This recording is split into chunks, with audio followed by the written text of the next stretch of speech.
Alcatraz, the Rock, 12 barren acres in the middle of San Francisco Bay.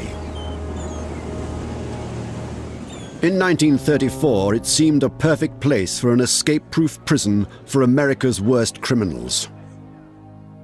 Alcatraz was America's most notorious top-security prison. Escape attempts were rare. All who had tried were caught, killed, or drowned. This was the state-of-the-art institution of its time, sort of like the Titanic. You know, the Titanic's never going to sink. And I think everybody just figured that nobody's going to escape from Alcatraz. But on June the 11th, 1962, 3 prisoners achieved the unimaginable. Through a series of ingenious maneuvers that took more than a year to prepare, Frank Lee Morris and brothers John and Clarence Anglin broke out of their cells, out of the prison, and disappeared, never to be found alive or dead.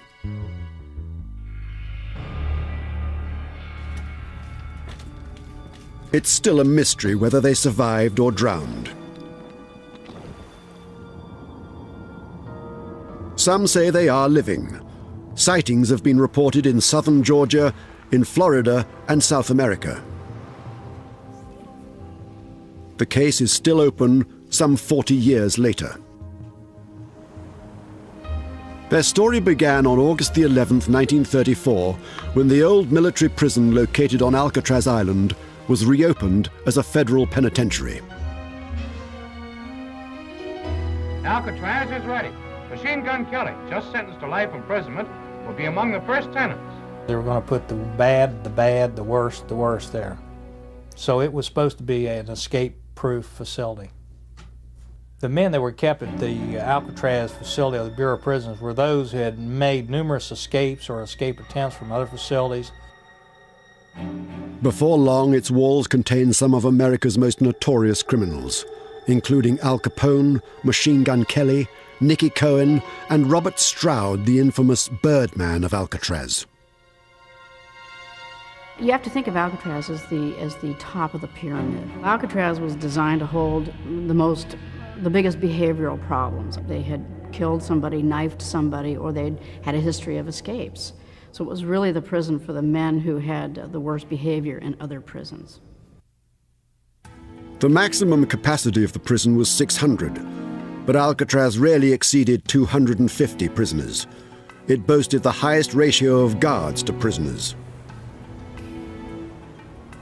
Authorities claimed it was impossible to escape from Alcatraz. Attempting to escape from Alcatraz, that's more or less a guy that's kind of given up on life, because this wasn't the easiest place in the world to break out of. They had 1 guard here to every 3 prisoners. They had 9 official standing counts, but they counted us every 15 minutes, 24 hours a day. The newly fitted-out facility had state-of-the-art steel bars, thick concrete walls, and guards rumored to be marksmen with shoot-to-kill orders. The island was covered with fences, topped with barbed wire. Every day, there were many scheduled and unscheduled body counts and cell inspections. Then there was the bay itself. Alcatraz was an island prison. It's more than a mile to San Francisco. The water was said to be unbearably cold, the tides and currents treacherous, and there were reports of man-eating sharks. Some of this was true, and some was exaggeration designed to scare the prisoners. Alcatraz Island has been surrounded with myths from its very inception. Some of those myths were that the water was way too cold for a man to survive the swim from Alcatraz the 1.5 miles to the mainland. This is not true. Since 1900, it had been swum regularly with no problem. There was also the myth put forth that the guards on Alcatraz were expert sharpshooters. Many of them were not sharpshooters at all. The Bureau of Prisons announced publicly that San Francisco Bay was filled with great white sharks, which of course eat human beings. There are no great white sharks in San Francisco Bay, and there never have been. Despite this propaganda, escape attempts were made. 1,576 prisoners went through Alcatraz during its tenure as a federal prison. Of that large number of men, there were only 14 escape attempts of which we are aware, and 36 men who tried to escape. None of those men succeeded. Some died violently, some were shot to death, most were recaptured. Some attempts were mad dashes to freedom, some involved terrible violence, some were hopelessly inept, but they all failed. Until Frank Morris and brothers John and Clarence Anglin came along. Both Morris and the Anglin brothers had been in and out of jail since they were teenagers. Robert Anglin is John and Clarence's brother. They started off as pretty young kids, I would say 8 or 10 years old. And they would pick up things in stores. I guess it would be petty larceny. John and Clarence Anglin were always in trouble, always stealing together, always planning and organizing their burglaries. They had to go to the reformatory school for that for maybe a couple of years. And they had broke out of one right after another. They couldn't keep them in them. Yeah. They committed a bank robbery with a toy pistol and were caught. You don't go around robbing banks with toy pistols, you get killed. When they were caught, they threw the book at them. They wound up with 30+ years for sentences. John William Anglin was doing his time at the federal penitentiary at Leavenworth, Kansas. When he tried to escape, he was transferred to Alcatraz in the autumn of 1960. He was 30 years old. The following January, Clarence Anglin, a year younger than his brother, followed him from Leavenworth to the Rock. Frank Morris came from a very tragic background. Mother, father abandoned him, drifted into crime, wound up in various state prisons, including Florida's. Frank Morris was serving a 14-year sentence for bank robbery at the federal penitentiary in Atlanta, Georgia, when in January 1960 he was transferred to Alcatraz. In the spring of 1961, these men first hatched their plan to break out.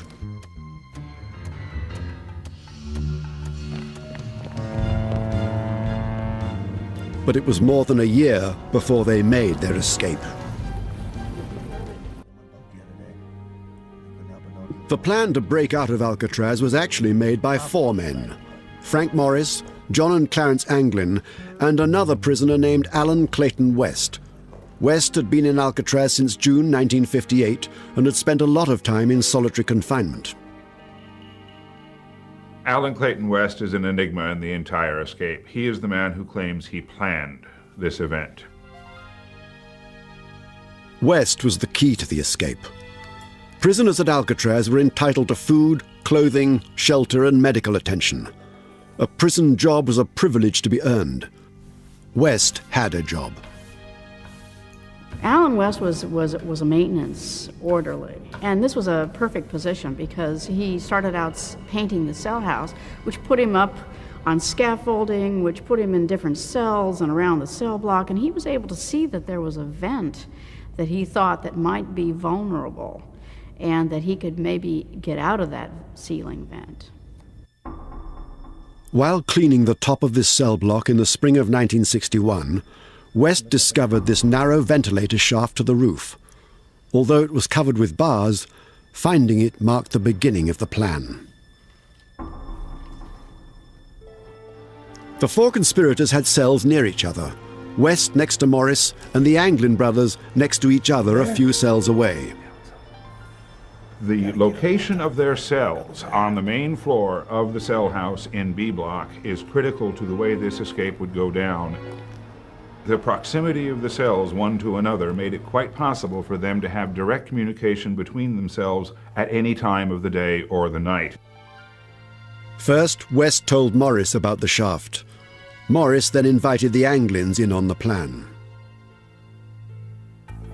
It became a tale of remarkable ingenuity, patience, and luck, with necessity as the mother of their many inventions.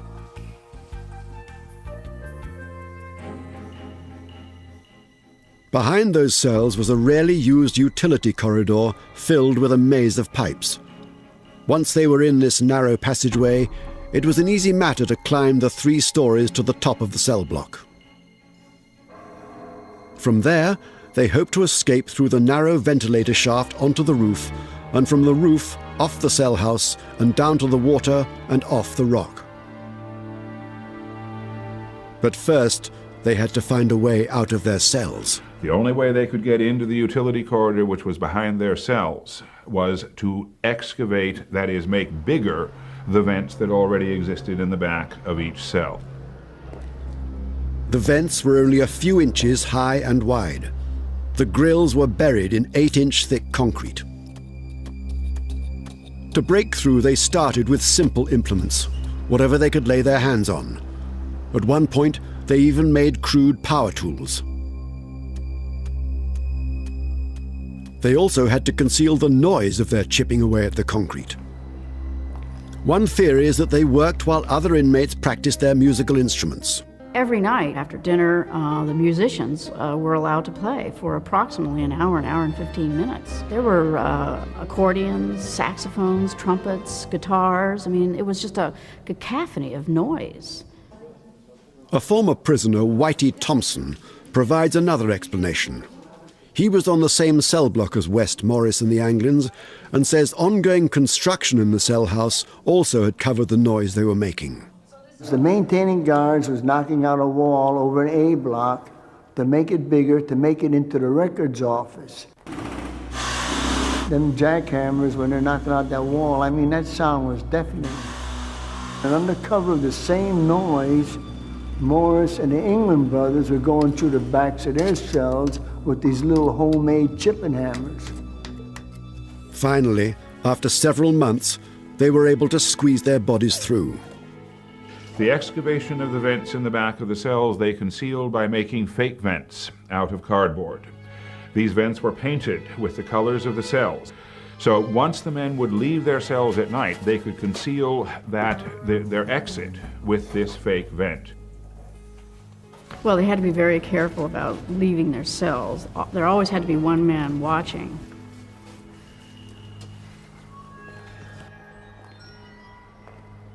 They simply had two men, Morris and West, and the Anglin brothers, and one of them would watch while the other one would dig. Their secret plan was widely known among the other prisoners, dozens of whom helped. I was astounded to read in the FBI reports that maybe as many as 80 inmates out of the 160 or 180 that were still on Alcatraz knew about it. Myself, when I was a prisoner here, anyone that attempted to escape or wanted to escape, I'd help them all I can. That's the way a good inmate does. He helps another inmate any way he can. You know?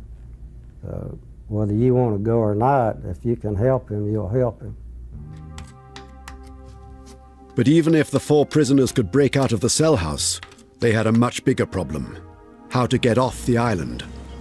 Swimming had ended earlier escape attempts. They would need some type of boat.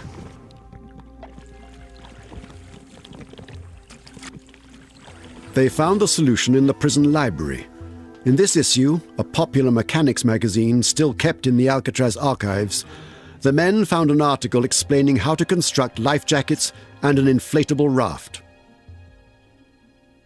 They smuggled dozens of raincoats into the cell house and stitched the rubber backing together to make life jackets and a raft. A lot of the help that they received is what you call mule work. People carrying items back and forth from industries or from the dock or from various details, hiding things, passing them on to the next person. So there was quite a bit of that going on. They needed a place to hide these tools and a place to build their raft. Their only choice was on the top of the cell block, in plain sight of one of the guard stations. This challenge led to their most ingenious deception. One of the most controversial aspects of this escape, and this was hidden from the general public until the early 1990s, was the fact that a part of the cell house was blocked off from view by between 40 up to as many as 80 blankets. Alan Clayton West is the one who pulled this stunt, the biggest trick of this entire escape. West convinced the guards that to prevent dust and paint from splattering on the floors below, while he cleaned and painted the top of the cell block, he had to hang blankets. Damn it, West! What's going on up there? Of course, the real reason to hang blankets was to conceal their work on the escape. They were able to follow through with their escape because of the incompetence of the security. No question about it. Can you imagine being able to put up blankets on top of a cell house so that no one could see what was going on behind those blankets? Unbelievable. The guards allowed the blankets to hang for more than 2 months. To fool the guards while they worked on top of the cell block, they constructed dummy heads to pass the nightly head counts. These are the actual heads they made, carefully preserved in the prison archives and rarely seen. People wonder, where did they get this material to make a mask? Everything was already in that cell. You take soap, mix it into a paste. You take toilet paper and mix it into mache, mix the concrete dust from the concrete, the dust you accumulate from under your bed, the soap and the toilet paper, combine it all together and you can make a terrific mask. Whitey Thompson provided an essential ingredient. I'm the artist that showed Frank Morris how to mix the color of flesh tone for them dummy heads. To make the heads as realistic as possible, they covered them with human hair. Clarence Anglin was working in the barber shop at this time, and he would leave at the end of the workday, returning to his cell, carrying real human hair in his pockets. After many months of preparation, the last part of the plan, making the raft, was nearing completion. The 4 prisoners were counting the days to their breakout from Alcatraz, the inescapable prison.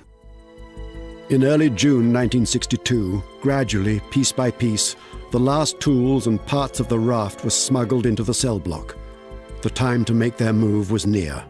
If you're looking at great escapes, the Alcatraz escape was one of the best. I mean, very ingenious. They used every little tool that they could find. It really was quite a study just to see how they were able to get out of the rock, and just escaping from Alcatraz itself was quite a feat.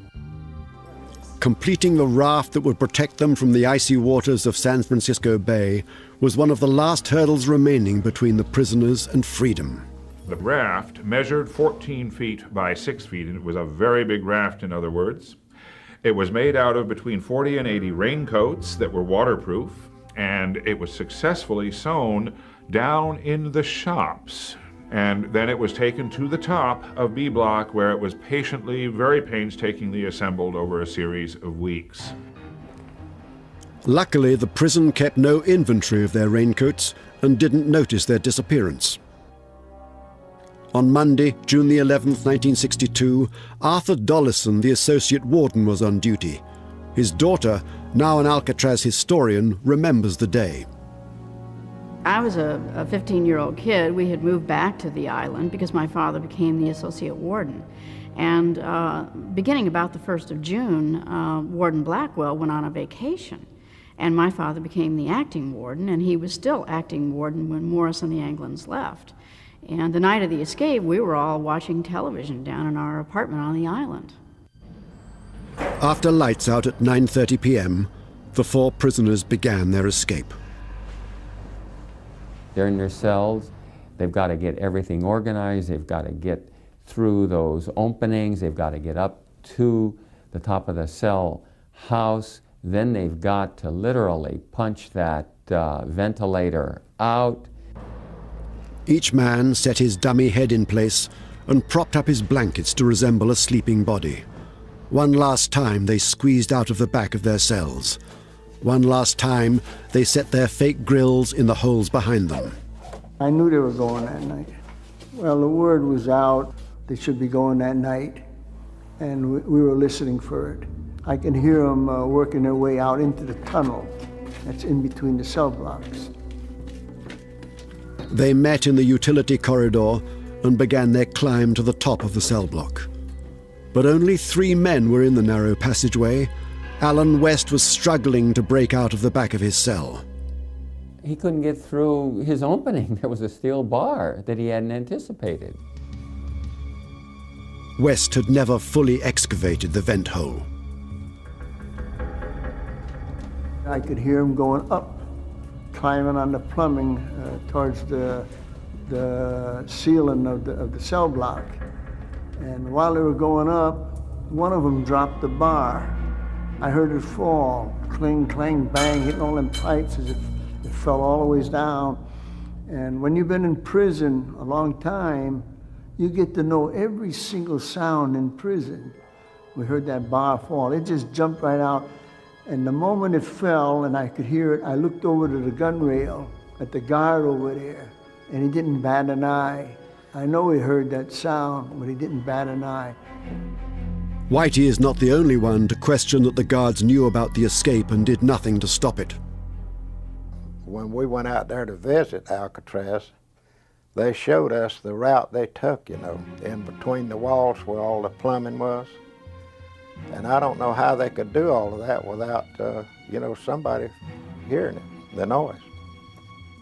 They met on top of the cell block, where the hanging blanket still hid them while they completed the raft. The Anglin brothers were finishing up the raft because the top of the cell block was the only place where you could actually make a raft because it was big and it needed a big space to build. So they were all working up there until the last minute. Meanwhile, West worked furiously to free himself, but time was running out. Frank Morris and the Anglin brothers couldn't afford to wait. They had to leave West behind. They had always known, and they had always said among themselves, if you're not ready to go, we're going. So, you know, it's every man for himself in a way. Slowly, quietly, they worked on the old rusted bars, finally removing them from the vent. Then they squeezed through the hole.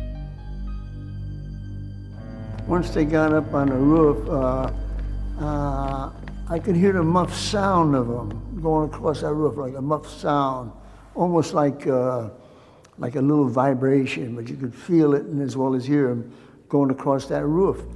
And as they went across the roof, every night on Alcatraz, hundreds of seagulls settled down on that roof. And when they went across that roof, these seagulls took off. They're squawking and they're raising hell up there. I don't know how these guys couldn't help but hear it. The 3 men sped across the 300-foot roof and climbed down the 5-story building. Once on the ground, they cut their way through 2 8-foot fences topped with barbed wire and made their way past the water tower and down a grassy hill, all unseen by the guards in their towers.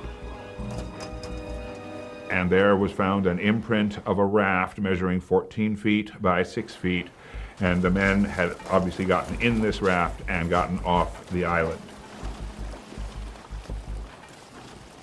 Eventually, West was able to break out of his cell.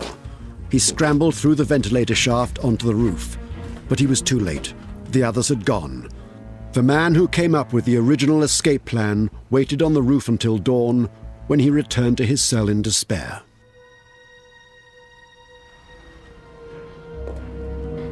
Around 7 o'clock in the morning, the wake-up bell rang, and everybody, all the inmates got up. They had about 10 minutes to wash up and go to the bathroom and have a cigarette, and then there's a whistle. The lieutenant blows a whistle, and all the inmates stand at the bars, and that's called the first stand-up count of the day.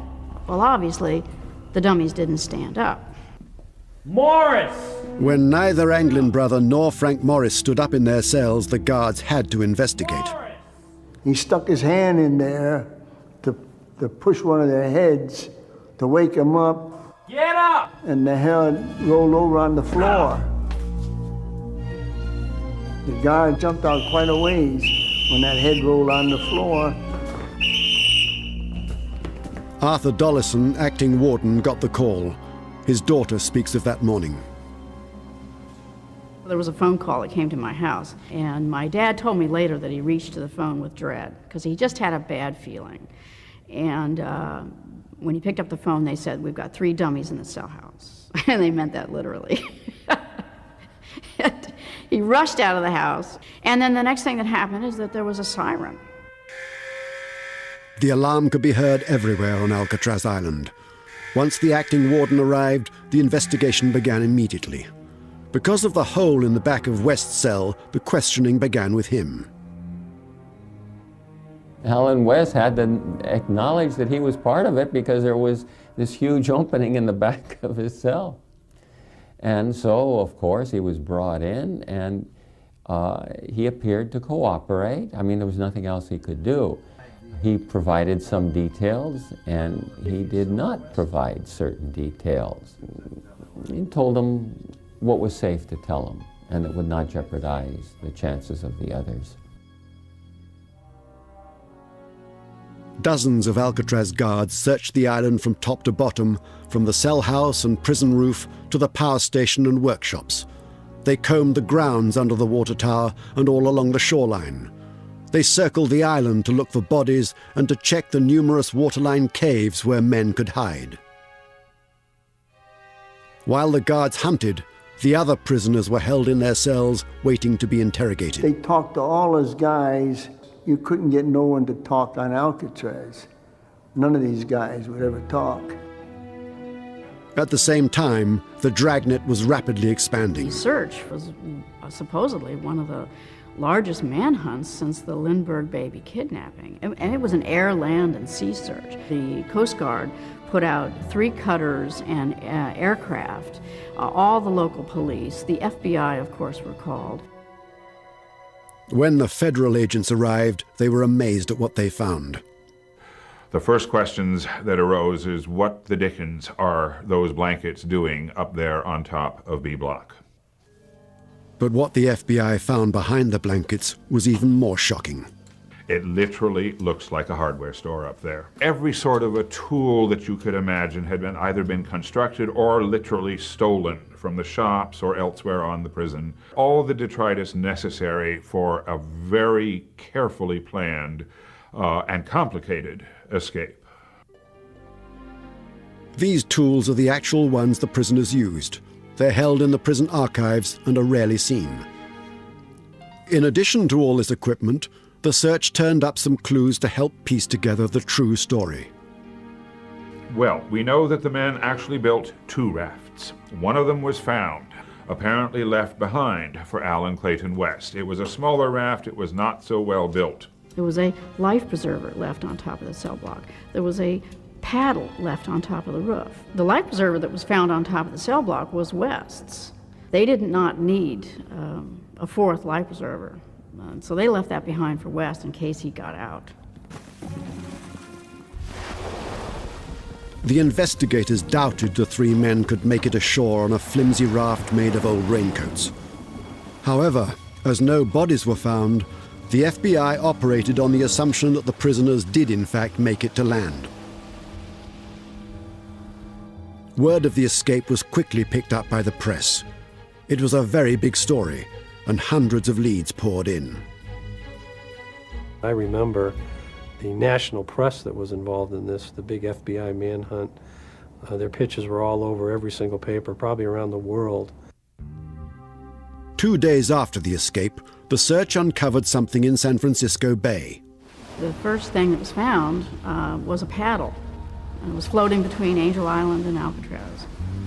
And it was matched to a paddle that had been left behind on top of the block, so they could prove that it was a homemade Alcatraz paddle. The next day, the crew of an Army debris boat discovered an important clue in the waters just off Angel Island, more than a mile from Alcatraz. The second thing that was found about 2 days later was a packet of photographs. Now, it was actually in about 3 feet of water. It was made of the same raincoat material as the life preserver on top of the block. And when they opened it up, they found about 88 photographs, many of which were identified on the back as being an Anglin family member. Included in the packet were 9 slips of paper with names and addresses of friends and family. The FBI believed the fugitives would never have left this behind. They decided that the raft must have sunk and the fugitives drowned. But not everyone agreed. Back then, when they found their photographs, the family photographs in the water, I figured then that they had drowned. But, of course, again, you never know. They could do that to throw them off their trail. Members of the Anglin family believe the 3 escaping men made it across the bay alive. We had sent them pictures of different members of the family. They had them in a little plastic bag. And they let go of that stuff probably to throw the law off. The law finally said, you know, well, they wouldn't depart from something like that. Well, that didn't mean nothing to them. They wanted to get away.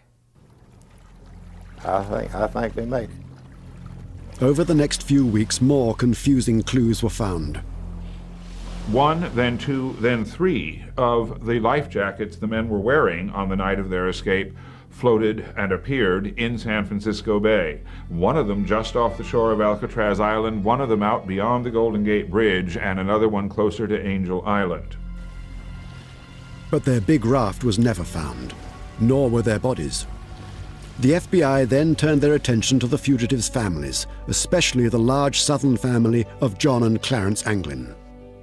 It has been my experience and the experience of everybody that works this kind of work that these people that escape always maintain some type of contact with their family.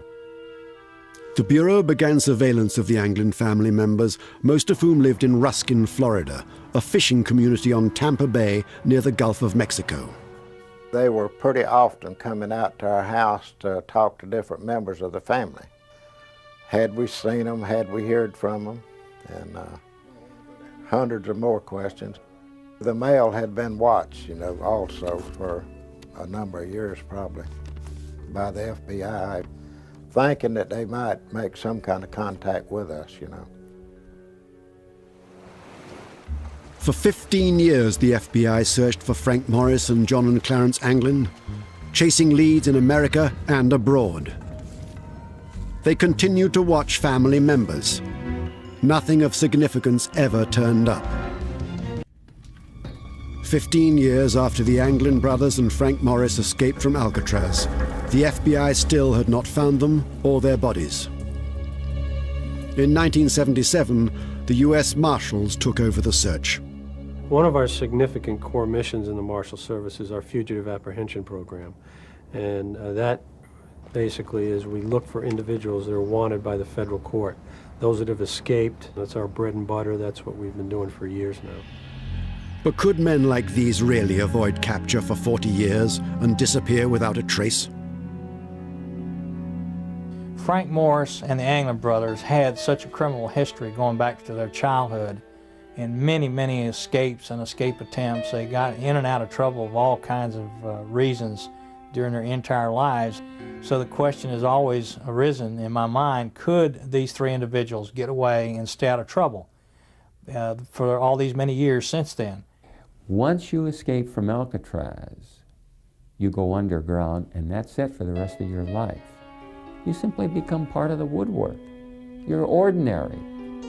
Sightings of the fugitives and leads to their whereabouts trickle in to this day. A lot of phone calls, a lot of leads.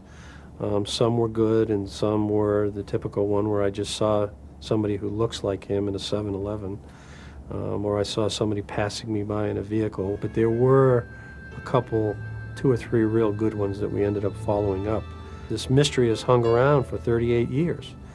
And people being as they are, they cheer for the underdog, and I'm sure a lot of people think, are wishing and hoping that they did make it out. And we're just wishing and hoping that we will find the answer to that question. Many believe the raft deflated and the convicts had to swim for their lives. They were old, Navy issue raincoats. I have to think that the raft started to break up almost immediately, and they started to sink, and they were forced to put on their life jackets, and they were fighting cold, cold water with all of their clothes on. The government's position is that the escaping prisoners probably drowned in the bay, but others argue they have no hard evidence of this. The Bureau of Prisons, to this day, will tell you that they drowned. But there's no proof that they drowned. Police officers will admit that anytime there's a drowning, those corpses usually wind up on the shores. For 3 to not wash up anywhere tells me they definitely made it. My belief is that somebody was waiting out in the water in a boat, and I believe that they made their escape that way. The raft was never found, and I would go back to the fact that the raft having never been found, along with no bodies been found, that raft was taken on the boat that met them and picked them up. This theory maintains that a boat was arranged by another prisoner at Alcatraz, a former mob boss from Harlem, Ellsworth Bumpy Johnson. Bumpy Johnson was the type of guy that would have helped any way he could. He was that type of person. He was anti-police, anti-establishment. Bumpy Johnson had connections. If Bumpy did that, then I would say, yeah, they got away. It was illegal for a non-authorized boat to get within several hundred yards of Alcatraz. However, official police records confirm that there was a boat between Alcatraz and Angel Island on the night of the escape. There is some official evidence to suggest that a boat was out there. Robert Chechi was a San Francisco policeman on duty that night, and he would report later to his supervisor that he did see at 1 o'clock in the morning a boat standing silent off the shore of Alcatraz. After a period of time, its motors were re-engaged, the lights came back on, and the boat went right out sailing through the Golden Gate and disappeared. The authorities believe that if the fugitives survived, it's likely they fled the country, first to Mexico and then possibly to South America.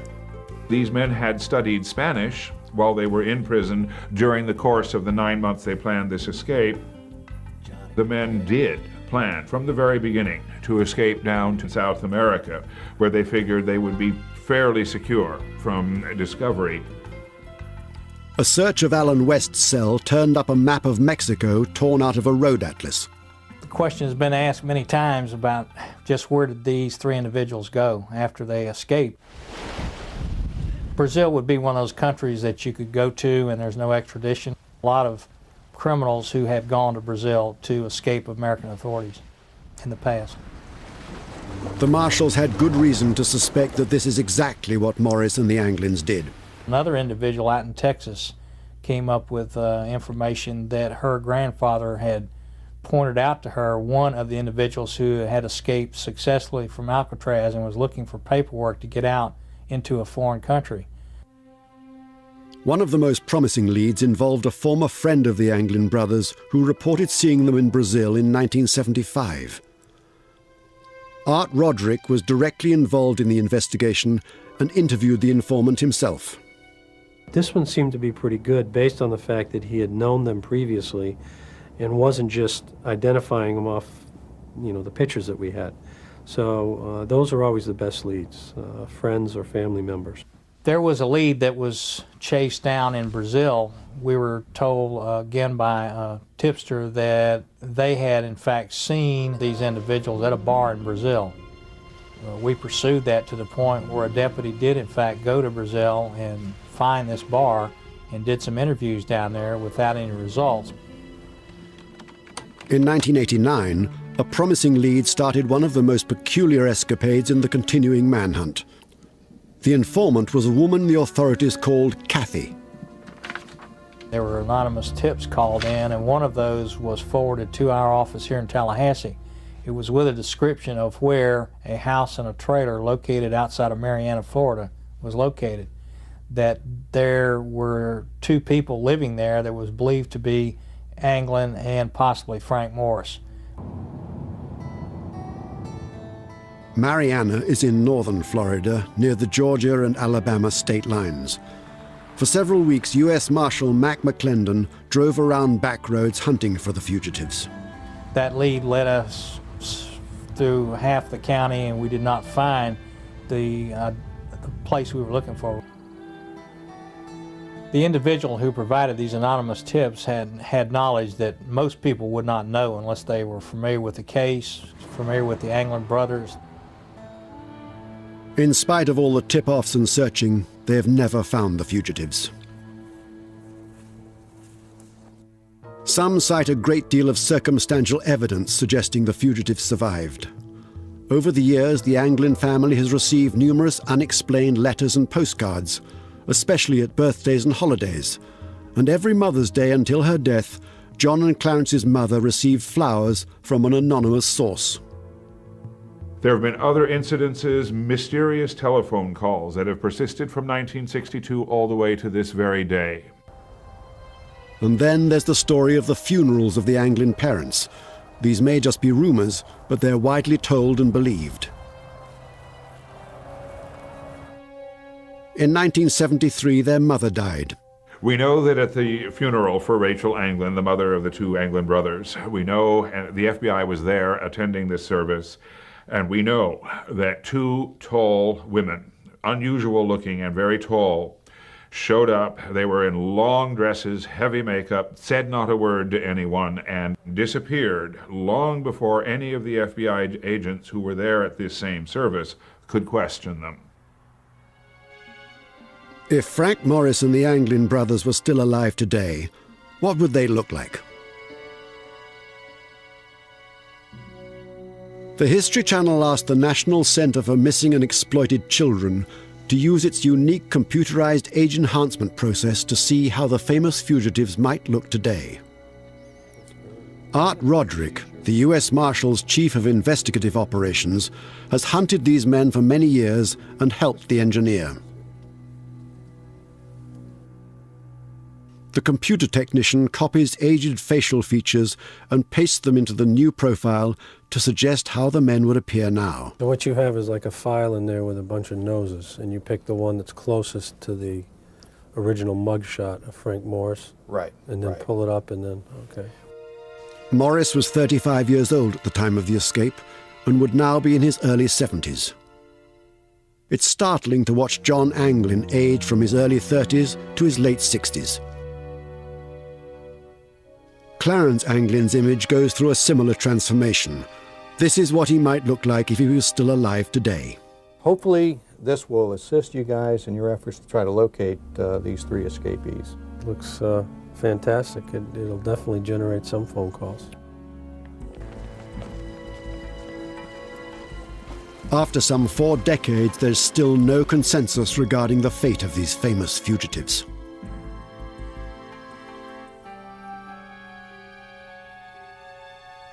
It's difficult to speculate, and I hate to say that they didn't make it, because as soon as I say that, sure enough, they'll turn up a week later. But more than likely, I don't think they made it out of the water, so to the other side. For those people who insist they drown, I respond by saying they haven't done their homework. They don't know what these boys were really like. They were not going to drown. Personally, I think their bones are still out in that bay. I'd love to sit here and tell you that they made it. I knew these guys. I'd love to tell you that, but if I did, I'd be lying to you. Only months after their 1962 escape, Attorney General Robert Kennedy announced the closure of the prison on Alcatraz Island. The remaining inmates were transferred to other institutions.